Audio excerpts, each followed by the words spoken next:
গৃহপালিত নয় এটা প্রমাণ করতে গিয়ে এই ধরনের একটা আচরণ আজকে করতে হয়েছে, এটি কি না করলে না না হতো না, কি?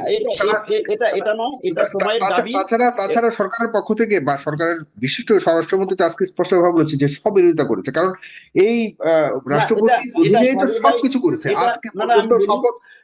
শপথও নিয়েছে এই যারা এখন এমপি হয়েছে, নতুন করে এই ছেলেরা যারা এমপি হয়েছে তারাও তো মন্ত্রী হিসেবে, উপদেষ্টা হিসেবে এই রাষ্ট্রপতির অধীনে শপথ নিয়েছিল, এই রাষ্ট্রপতির অধীনে 1.5 বছর সরকার পরিচালনা করেছে। এখন কেন সেই শুধুমাত্র না সংসদে সাগর ভাই, আসলে সবকিছু যায় যায় অবস্থায়? যখন জুলাই অগাস্টে গণহত্যা হয়েছিল, দেশের একজন অভিভাবক হিসেবে উনি চুপ ছিলেন, বরং বলা হয় যে সেই গণহত্যার সেও একটা পার্ট ছিল।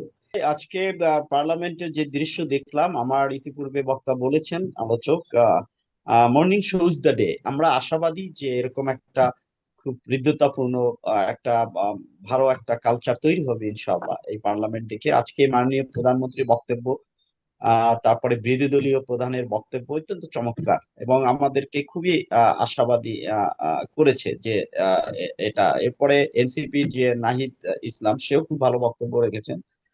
সবকিছু মিলে start is very good, number one. Number two, বিরোধী দল যে বয়কট করেছে, এটা অবশ্যই তাদেরকে আমি ওয়েলকাম জানাই, আমি তাদেরকে স্বাগত জানাই। এটা একটা খুবই ভালো একটা তাদের একটা একটা এক্সাম্পল রেখেছে। আপনারা জানেন যে এই রাষ্ট্রপতি যখন জুলাই অগাস্টে গণহত্যা হয়েছিল, দেশের একজন অভিভাবক হিসেবে উনি চুপ ছিলেন। ওই গণহত্যা দেখে সাগর ভাই, আপনারা জানেন যে আমরা কিন্তু সেনাবাহিনী রিটায়ার্ড অফিসাররা বেরিয়ে আসছিলাম, এবং সেই 24 জুলাই অগাস্টই হচ্ছে বাংলাদেশের ইতিহাসে ফার্স্ট যে ডিওএসএস এ মিছিল হয়েছে সরকারের বিরুদ্ধে, গণহত্যার বিরুদ্ধে। আমরা সেটার প্রত্যক্ষভাবে ছিলাম।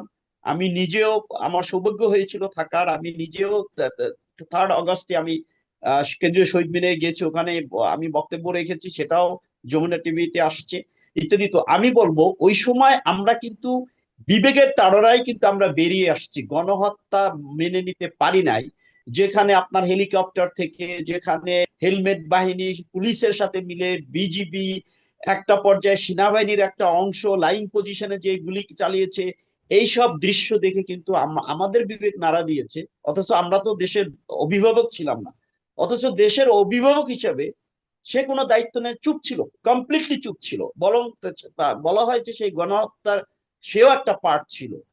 এরকম একটা বিতর্কিত মানুষ, এবং তার পাস্ট আমরা ভালো করে জানি, বিভিন্ন ভাবে চলে আসছে, কদমবুসি মার্কা লোক। তো এই লোকটার লজ্জাও নাই, নির্লজ্জ। একটা অশিক্ষিত মানুষও যদি আপনি ওই এই পদে বসাতেন, কিন্তু তার লজ্জা থেকে কিন্তু সে নিজের থেকে পদত্যাগ করত। কিন্তু এই এমন একটা রাষ্ট্রপতি পেয়েছি আমরা সাগর ভাই, যে লজ্জাহীন, লজ্জা বলতে কোনো শব্দ হয়তো তার ভান্ডারে নাই। মানে এই যে 3টা শর্ত দিয়েছে, তিনটাই যৌক্তিক। যৌক্তিক কারণে যে আজকে বিরোধী দল যে ওয়ার্কআউট করেছে, এটাকে আমি স্বাগত জানাই, মনের অন্তর থেকে, অন্তঃস্থল থেকে তাদের ধন্যবাদ জানাই। শুধু আমি না, আমি মনে করি এদেশের 18 কোটি মানুষ আজকের এইটাকে ওয়েলকাম করেছে। এইটা যদি না হতো, আজকে যদি ওয়ার্কআউট না করতো, তাহলে কিন্তু এই মানুষের কাছে প্রশ্ন আসতো যে বিরোধী দল কি আগে, সে আপনি যেটা বলেছেন গৃহপালিত বিরোধী দল হলো, যে সরকারের সবকিছুর সাথে তারা যাচ্ছে, এটা প্রমাণিত হতো না, আজকে কিন্তু আমার যদি প্রশ্ন হলো তারা কি, এটা ওয়ার্কআউট করতো। শুধু প্রমাণ করবার আর জন্য একটা হচ্ছে, ইচ্ছাকৃত আমি আমি যেটা বলতে চাচ্ছি, ইচ্ছাকৃত ভাবেই কি এই বিরোধী দল গৃহপালিত নয় এটা প্রমাণ করতে গিয়ে এই ধরনের একটা আচরণ আজকে করতে হয়েছে, এটি কি না করলে না না হতো না, কি? এটা তাছাড়া এটা এটা নয়, এটা সময়ের দাবি। তাছাড়া এ- তাছাড়া সরকারের পক্ষ থেকে বা সরকারের বিশিষ্ট স্বরাষ্ট্রমন্ত্রী তো আজকে স্পষ্টভাবে বলেছে যে সব বিরোধিতা করেছে, কারণ এই না, এটা রাষ্ট্রপতির এটা অধীনেই তো সাগর ভাই, সবকিছু করেছে এটা আজকে না না, পর্যন্ত। আমি বলি। শপথও নিয়েছে এই যারা এখন এমপি হয়েছে, নতুন করে এই ছেলেরা যারা এমপি হয়েছে তারাও তো মন্ত্রী হিসেবে, উপদেষ্টা হিসেবে এই রাষ্ট্রপতির অধীনে শপথ নিয়েছিল, এই রাষ্ট্রপতির অধীনে 1.5 বছর সরকার পরিচালনা করেছে। এখন কেন সেই শুধুমাত্র না সংসদে সাগর ভাই, আসলে সবকিছু যায় যায় অবস্থায়? এই প্রশ্ন তুলেছে বিএনপির পক্ষ স্বরাষ্ট্রমন্ত্রী, থেকে। জি জি, আমি আসছি। স্বরাষ্ট্রমন্ত্রী যেটা বলেছেন স্ববিরোধিতা, স্বরাষ্ট্রমন্ত্রী তখন 8ই অগাস্ট 2024 সালে কোথায় ছিলেন? উনি কি দেখেছেন বাংলাদেশে কিভাবে এই গণ অভ্যুত্থানটা হয়েছে? ছেলেরা রাস্তায় কিভাবে গুলির না, সামনে সেটা তো দাঁড়িয়েছিল? আগের কথা, আমি আগের কথা তো বলছি না। শেখ এখন আমি হাসিনার আমলে আসি, সে তো হ্যাঁ শেখ হাসিনার সাগর ভাই, প্রেসিডেন্ট ছিল, এতে কোনো সন্দেহ নাই, না কিন্তু না শেখ হাসিনার প্রেসিডেন্টের অধীনে পরবর্তীতে কেন গত 1.5 বছর এই না, ইন্টারিম সরকার ছিল, এরপরে এই যে যারা এখন বিরোধিতা করছে তারা মন্ত্রিত্ব করেছে, এখন শুধুমাত্র সংসদে বক্তব্য দেয়াটাই কেন একমাত্র এখন আপত্তিকর বিষয় হচ্ছে? গত এই না, 1.5 বছর থেকে আপত্তি সাগর ছিল। ভাই আপনার যে কোনো কিছু বিষয়ে কিন্তু প্রেক্ষাপট এটা বিবেচ্য বিষয়। 8ই আগস্টের যে সিচুয়েশনটা ছিল, সেই সিচুয়েশনে রাষ্ট্রপতির অধীনে শপথ নিয়েছে, সেই প্রেক্ষাপটটাকে এখন 1.5 বছরের মাথায় এসে 2 বছরের কাছাকাছি এসে আপনি সেটা বললেন এটা সবরীতিতে, এটা কিন্তু ঠিক না।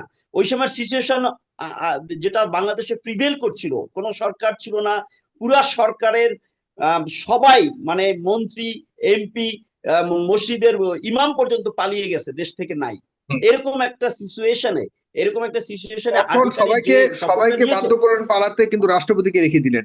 এখন রাষ্ট্রপতিকে রাখতে না চাচ্ছেন না। সেটা সেটা তো একটা ভুল, চরম একটা ভুল ছিল, সেটা পরবর্তীতে তো হুম। সবাই রিয়েলাইজ করেছে। বাট ওই সময় সমস্ত সেন্টার অফ গ্র্যাভিটি ছিল শেখ হাসিনা। ওই সেন্টার অফ গ্র্যাভিটিটা 17 বছর মানুষকে এত হিপনোটাইজ করে রেখেছিল এবং এত আতঙ্কের মধ্যে রেখেছিল যে যখন উনি পালিয়ে গেছে তখন দেশের মানুষ ওই ওই একটা পয়েন্টই ফোকাসটা ছিল। ঠিক আছে?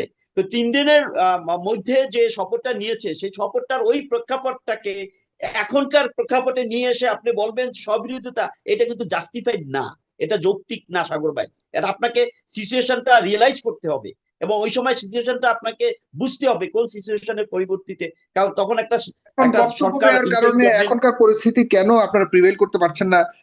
মানে এখনকার সমস্যাটা মানে কি? বক্তব্য দিলে কি সমস্যা হয়ে যেতে পারে? হচ্ছে যে আপনি জানেন এই বিরোধী দলরাই কিন্তু এই রাষ্ট্রপতির অপশন চেয়েছিল, কিন্তু একমাত্র এই এখন যে সরকার গঠন করেছে বিএনপির কাছে এটা সম্ভব হয়নি। বিএনপি তখন সংবিধানের দোহাই দিয়েছে, দোহাই দিয়ে কিন্তু তার বিরুদ্ধে যে অনাস্থা এসেছিল জনগণের পক্ষ থেকে, বিরোধী দলের পক্ষ থেকে, এই জামাত এবং এই এনসিপি এবং বৈষম্য আন্দোলনের সকলের পক্ষ থেকে, সেটার জন্য একটা মুভমেন্ট হয়েছে আপনি জানেন। কিন্তু সেই সময়ে বিএনপি সংবিধানের দোহাই দিয়ে তার বিরোধিতা করেছে, যার কারণে চুপ্পু থেকে গেছে। তো এখন যখন একটা পার্লামেন্ট ফর্ম হয়েছে, একটা নির্বাচন হয়েছে, নির্বাচন হতে একটা সরকার একটা গঠন হয়েছে, একটা পার্লামেন্ট আসছে, এখন কেন আপনি এরকম একটা বিতর্কিত মানুষকে কেন রাখবেন এবং তাকে কেন আবার স্পেস দিবেন? এটা তো এখন আমি বলবো সরকার দলের একটা ব্যর্থতা। হুম। তাদেরকে এমন একটা সিচুয়েশন ক্রিয়েট করা উচিত ছিল যাতে করে এইটা আর এই লিগেসি যাতে আর বহন করতে না হয়, ক্যারি ফরওয়ার্ড করতে না হয়। তো হুম। এদিক থেকে আপনি এটাকে বলতে পারবেন না যে এটা সব বিরোধিতা, এটা বলার কোনো স্কোপ নাই। ওই সময় সময়ের অ্যানালাইসিস, সিচুয়েশনের অ্যানালাইসিস করলে, এখনকার সময়ের অ্যানালাইসিস করলে এটা এটা অ্যাপ্রোপ্রিয়েট ডিসিশন নিয়েছে অপোজিশন পার্টি আমি বলবো। এবং এর একটা শেষ হওয়া উচিত। যদি মানুষের লজ্জা থাকতো, লজ্জাহীন প্রাণীকে তো আর লজ্জা দিয়ে কিছু করা যায় না। তো আমার মনে হয় যদি উনি ন্যূনতম লজ্জা থাকে, এই ঘটনার পরে ওনার পদত্যাগ করা উচিত এবং আমরা আশা করি উনি পদত্যাগ করবেন নিজের থেকে।